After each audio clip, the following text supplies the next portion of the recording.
Hello again and welcome back to another one. And today we have a couple of topics to cover, from one that shows things continue to escalate leading up to J. Cole's The Fall Off album, as we continue to hear from rappers and hip-hop media personalities on what to expect from J. Cole in a few weeks. And now we got Fat Joe express disappointment in J. Cole, along with a reaction from Kendrick Lamar's associate and rapper Glasses Malone, who expressed how the onus is on J. Cole to win back hip-hop fans who aren't just huge fans of his. And of course, they split fans on the web. And today we also got an interesting conversation on Biggie's Dead Wrong featuring Eminem that sparked some conclusions about Eminem's career. This is gonna be good. And we got what looks to be a slip-up from Jadakiss on what to expect from J. Cole in the coming days. Shout out to J. Cole. He got a project coming out called The Fall Off, and he got a mixtape where he used some of the locks. He rhymed over Money, Power, Respect, and he rhymed over Can I Live. Killed them shits. Cole is coming back in a major way. Do we look at him the same, being that they screwed his head off the big three? You hear his bars, all of that shit don't matter. It's over. He's coming crazy. Cause let me tell you something, man. They screwed his head off the big three. Is he in the big three? I don't like that terminology, cool. So give me a pass. But they better screw his shit back on after you. Listen, let me tell you something. The Locks, no matter what you call it, in your biggest heyday, no matter what, It's all about the music. You going off the internet.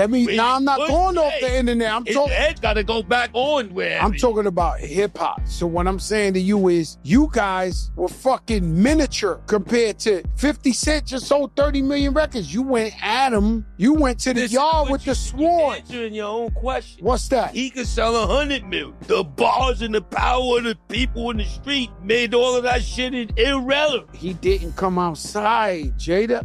It's all in the music. You talk about knocking him out the park and this and that and that and this. I gotta hear it. He got some shit. And before we get to more from Fat Joe, the reveal of 2 projects on the way could be a slip-up from Jadakiss, because as far as we know, we are yet to get an official statement from Cole's camp of a planned second project that most fans believe to be the It's a Boy mixtape that was shown in a timeline.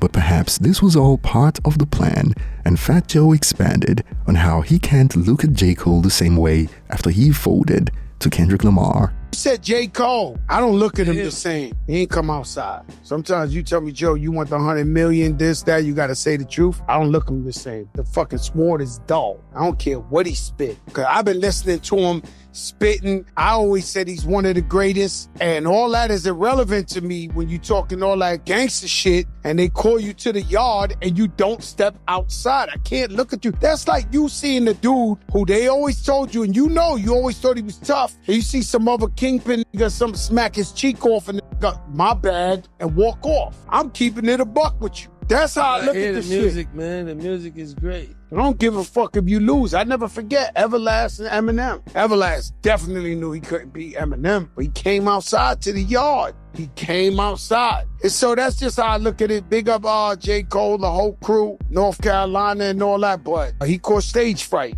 Supposed to come outside, man. He did. He did, man. All right. Bowed out gracefully, but that don't never mean he wasn't. I mean, where we come from, all call outs. What they say in the Game of Thrones, what they say, the North never forgets. Remember when the Starks come?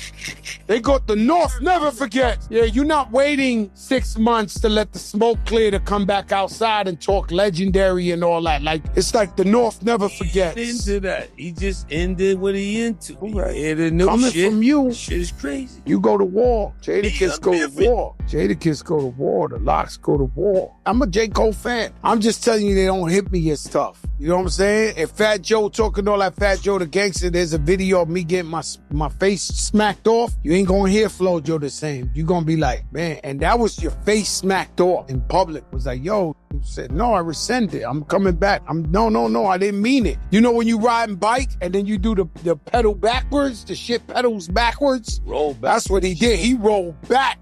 Damn. You know when the fucking 10 speed be going tick, tick, tick, tick. Yo, you know when you hear this shit? No, you hear the tick, tick? The tick, tick, tick, tick, tick, tick. You know when your shit going back?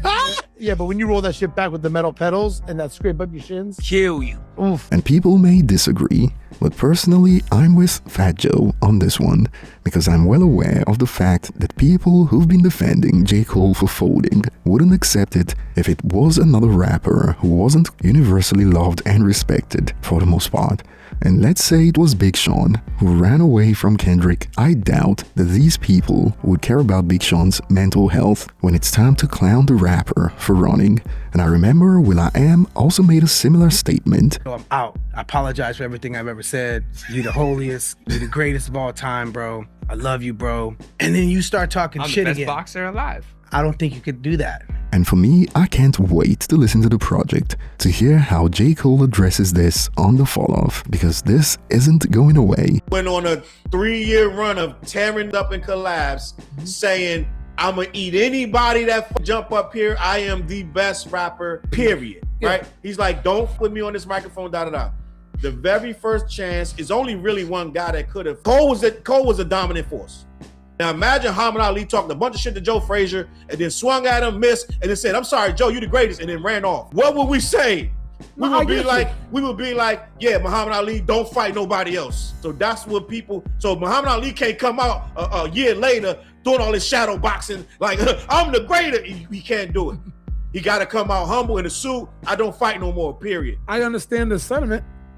I mean, even Big Daddy Kane, who's a huge fan of J. Cole, who ranks Cole higher than Drake and Kendrick, couldn't hide the fact that he was kind of let down by how it went, although he respects Cole's decision. I'm more of a J. Cole fan. I think he is probably the greatest lyricist of this era. You know, honestly, where I'm from, I said what I said. So if I said it, I meant it, and that's that, you know? I didn't say nothing about your family, your wife, you know what I'm saying? I didn't overstep my bounds, so I said what I said. And back to Fat Joe's take on J. Cole, we got to hear from Kendrick's associate and rapper Glasses Malone, who reacted with, there's a culture element, that's expected. I get the disappointment.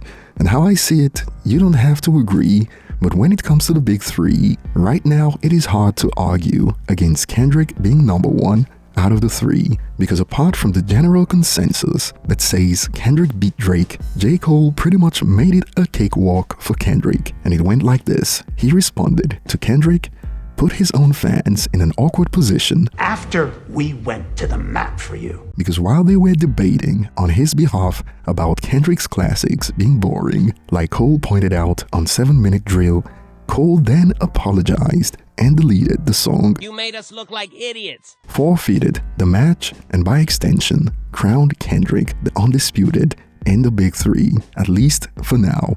And back to Glasses Malone, who is obviously in Kendrick's corner. He had more to add on what he believes to be J. Cole's responsibility to hip-hop fans who aren't hardcore J. Cole fans. J. Cole is Tim Duncan. His game is fundamentally sound. What's his bank shot? What's his bank shot? His bank shot is just rapping. I mean, it's smooth. You know what I mean? He's just smooth. It's fundamentally sound. J. Cole is fundamentally sound. You know what his post-up game? He don't even be using it often, but it's like when he make them hit records. That's like his little post-up. That's his little post-up. You get a little closer, hit you with a bucket. Smooth. You know what I mean? And it's like people that are fans of J. Cole are fans of Tim Duncan. It's a level of success, but Tim ain't Kobe. Tim is Tim. He's a successful, top-tier guy. Kobe is endeared to the public. You know what I'm saying? Like, this ain't endeared to Tim Duncan. This ain't getting Tim Duncan tattoos and shit. You know what I mean? But he nice. He nice. That Tim is clean, big buckets. He got some championships, 2 MVPs. That's J. Cole. When I listen to J. Cole rap, I hear a fundamentally sound MC and record maker. Very fundamentally clean. I could respect it. But when I hear the music, I just be like, it's like watching a Tim Duncan game. You don't really lose your mind when Tim Duncan is playing. But then you check them scores. By the end of the game, you look at the stat line, you be like, he put together that's Tim Duncan. I be like, Cole put together a solid game. That was a solid game. Right? I heard that song and I was like, that's a solid record. I see what he did. I like the little rewind thing. I like the little video, coming from the rooms. And there you go.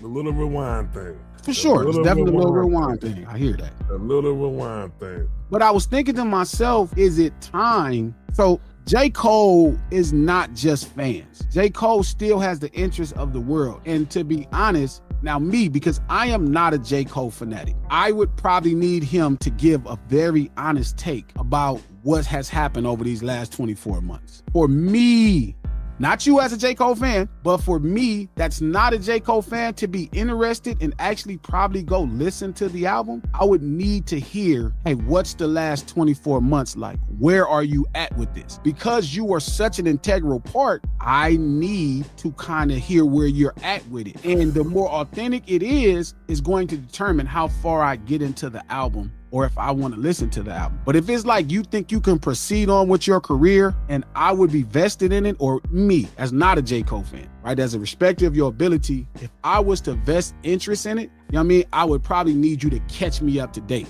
And Glasses opened a can of worms with this one, as this has spiraled into a debate about basketball. It is all over the place right now. Nah, we're not giving Cole Tim Duncan. He's more of a Vince Carter type player, while you'd also find takes like, I want to call this a bad take, but I put Tim in the top 7 to 13, I think, which is about where Cole is, and it didn't stop there. Terrible comparison. Tim Duncan is arguably above Kobe all time. Like I said, the basketball analogy just sent the whole conversation off trail, and this segment was kind of low-key disrespectful to Cole. I like the little video, coming from the rooms. And there you go. The little rewind thing. For sure. It's definitely a little rewind thing. I hear that. A little rewind thing. Come on, man. But what are your thoughts? Are you on Fat Joe's side or Jada's side? And do you agree with this? However, this is the part that Cole's fans have a real hard time grasping. After what he did in 2024, real hip-hop heads will forever look at him sideways. No matter how good the bars are, they will forever give him that look. It is the ugly truth.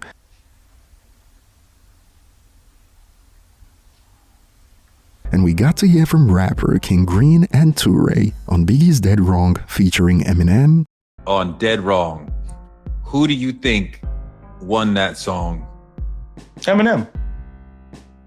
There's relax and take notes. Player, great flows. Great verse. Great flows, great verse. But there's 7 different levels. The devil worshiping horses' heads, human sacrifices, cannibalism, animals. That's crazy. I kicked the habit. I kicked the habit. I just beat you to death with weapons that eat through the flesh. And I never eat you unless it fucking meat look fresh. Look fresh. I got 9 in my pocket. I'm lying. Come on. That's like one of his greatest things he's ever did. I mean, when he said, I kicked the habit, I'm not into that. I kicked the habit. Yeah. I used to be, but I got over it. I'm over that. And to take the concept of dead wrong and you're like, okay, Biggie's saying all these crazy shit from a hood perspective.